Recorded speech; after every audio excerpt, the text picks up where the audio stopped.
The scriptures over the last few days have confronted us with two kinds of blindness. One is physical, and the other is spiritual. Today we heard of Tobiah's long-awaited return to Nineveh after being delayed for weeks on his trip. Tobiah went right to his father Tobit, blew in his eyes so that they would be opened, and then smeared foul-smelling fish gall in his eyes. But Tobiah told his father, "Take courage," because he knew that this would be uncomfortable and painful. But the benefit that Tobit would have of his eyesight was well worth anything that he would endure. Tobit trusted his son and had faith what he was doing was for his good, and his sight was returned to him.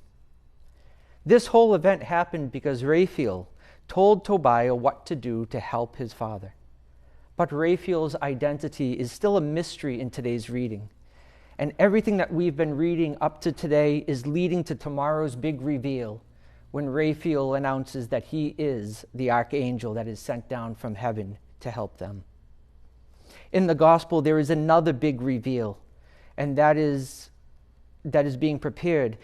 And that reveal is Jesus is the Messiah, the long-awaited Messiah.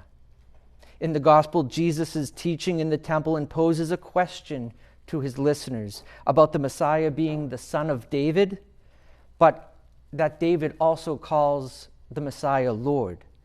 Jesus asks, how are both possible?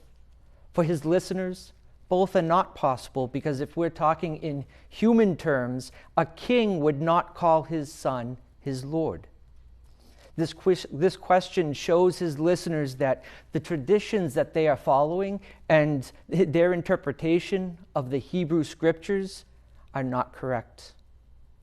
Of course, we know that the answer to this question is Jesus himself, who took on the title Son of David, since he is descended from David through his mother Mary, who will reign forever on the throne, but also takes on the title of Lord because he is also the Son of God.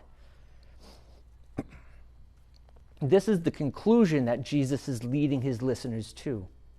As Tobit was long awaited by his family, so too is the Messiah by the Jewish people.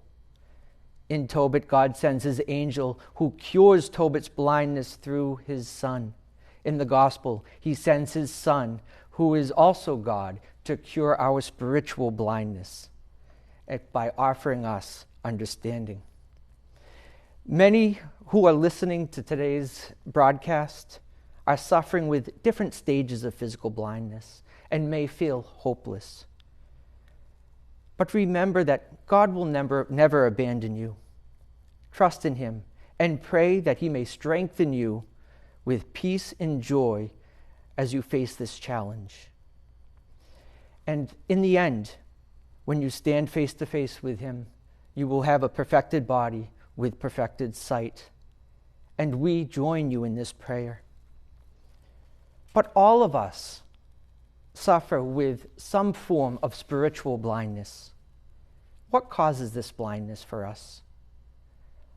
What do we reject or refuse or struggle to accept?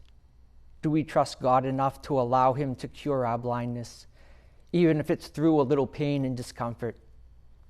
We will lose our sinful things that we are attached to, like pride, selfishness, greed, envy, and arrogance. But what we will gain is so much greater.